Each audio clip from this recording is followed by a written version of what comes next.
Good morning, Rattlers. Good morning, Rattlers.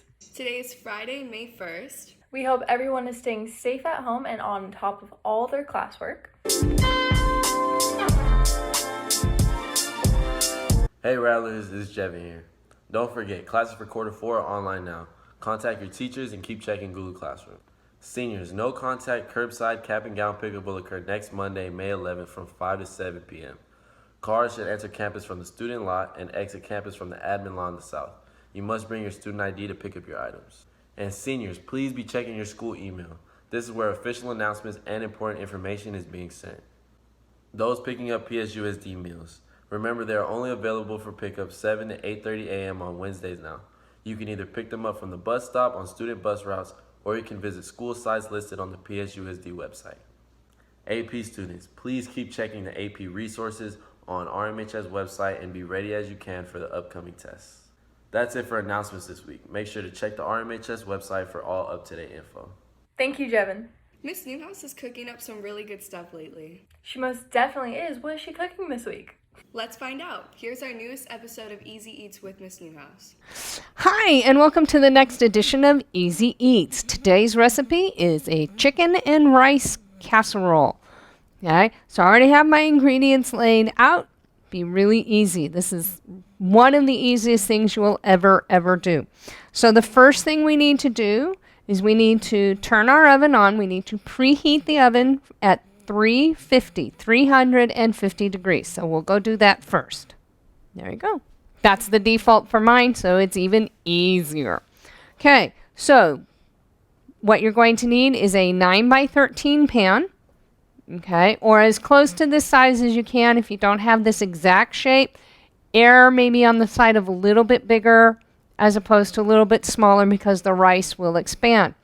Okay, ingredients you're going to need is 2.5 cups of water, 1 cup of rice, I already have it measured out already, 1 can of cream of chicken soup, a package of dried onion soup mix, and then you'll also need some chicken.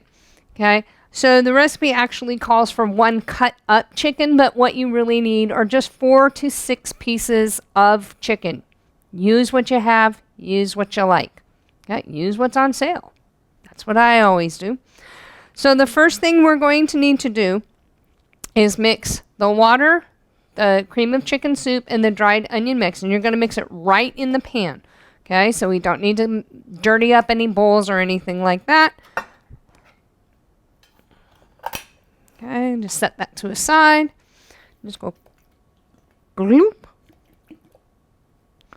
I really didn't even have to squish that one out very much. My cameraman is making faces. Okay, so we do that.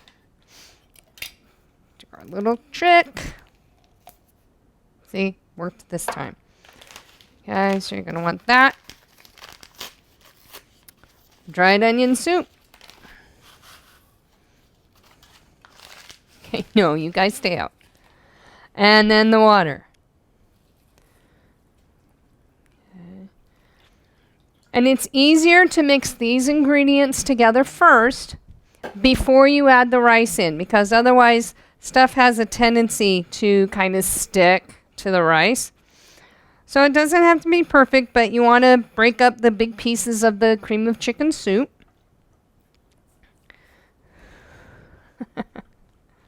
This is not your dinner, boys. Today's helpers are Apollo, Mackie, and Gobo even just left the room. Okay, out. There's a limit. Okay, so again, it doesn't have to be perfect.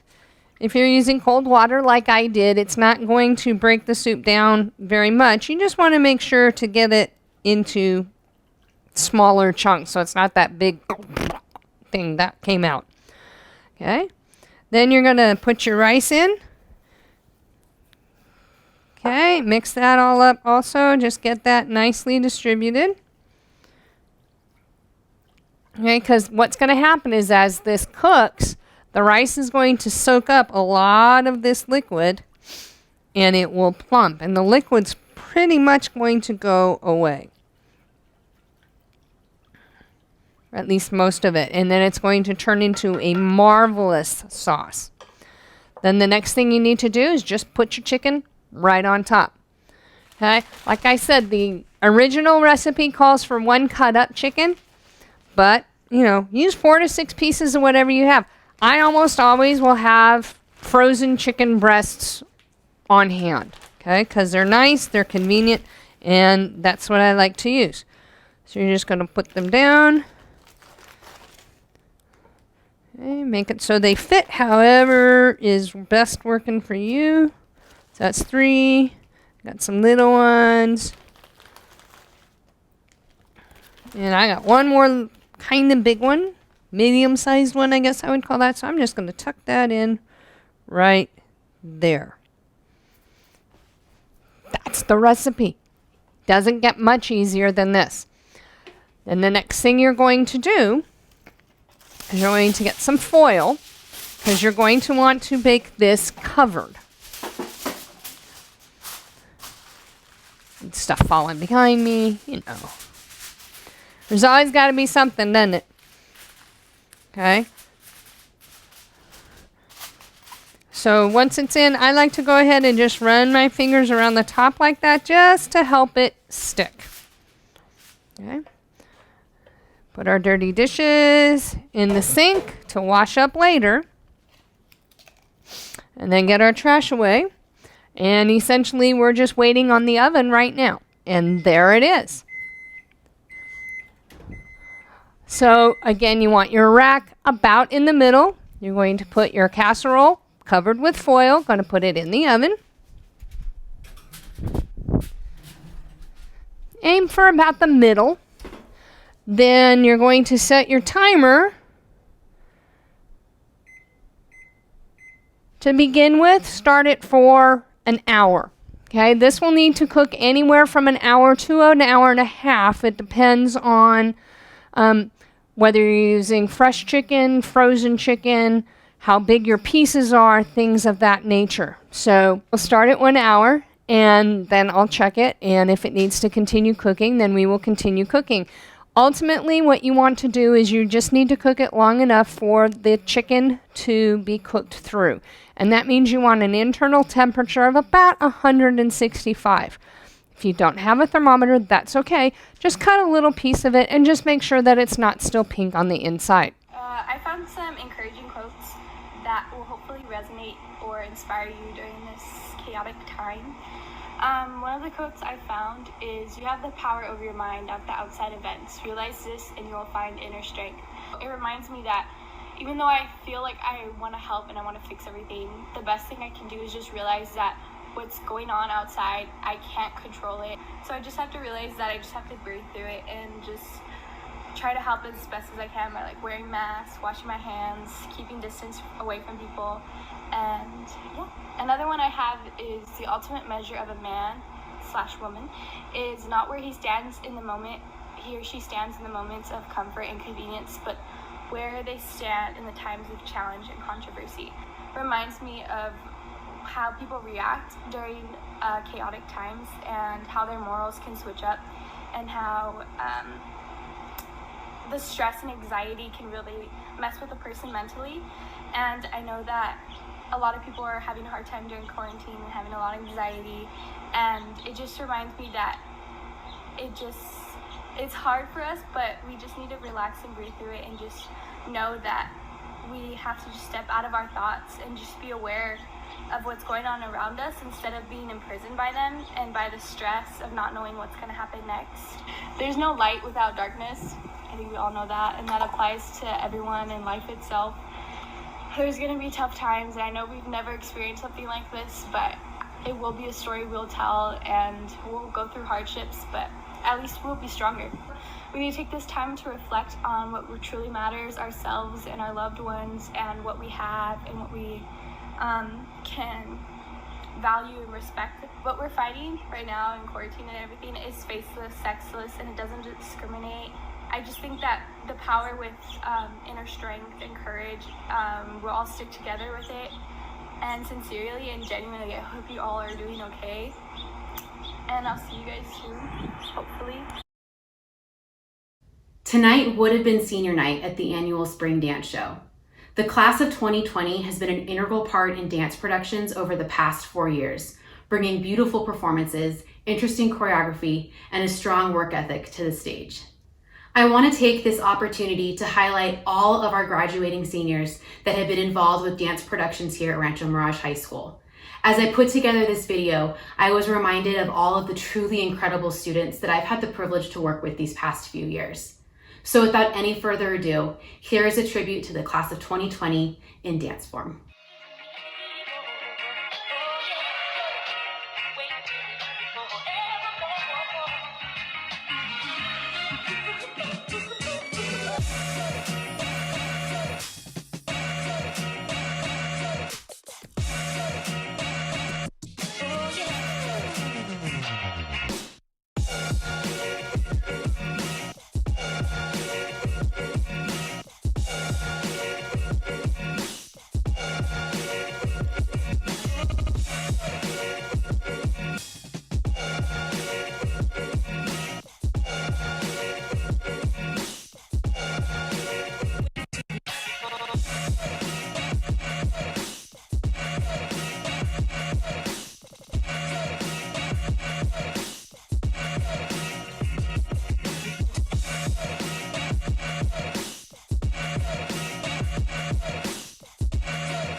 That's all for now, Rattlers. If you want to be featured on our future broadcasts, contact Miss Elias. Be sure to check out our Twitter, Rancho Mirage HS, for more updates and information. And remember to check out our YouTube channel, The Rattler Report, for some more extended scenes. I'm Mia. And I'm Zoe. And we're Signing off.